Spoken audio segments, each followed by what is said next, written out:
روزانہ 15 سگریٹ پینے سے زیادہ خطرناک چیز ہے.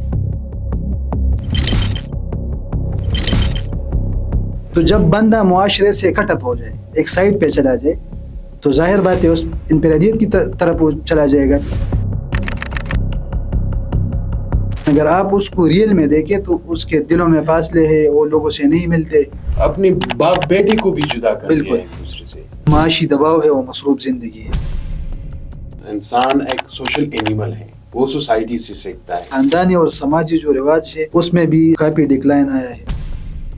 فائنانشیل سٹیبلٹی کی وجہ سے وہ باہر ڈپریشن, لونلینس اور ان چیزوں کا شکار رہے گا. جو ہمیں ڈراموں اور فلموں میں دکھایا جاتا ہے اس حقیقت اس سے برعکس ہوتی ہے. ٹریڈیشنل سوسائٹی سے سوسائٹی ماڈرنائزیشن کی طرف جا رہا ہے, تو یہ تبدیلی آپ نہیں رکوا سکتے, یہ آئیں گے. لیکن اب انفرادیت پہ آپ کس طرح کنٹرول کریں گے؟ اگر اس کی روک تھام نہیں کیا گیا تو یہ ایک خطرناک حد تک جا سکتی ہے. Loneliness is not just a feeling, it's a global epidemic. Loneliness and social disconnection.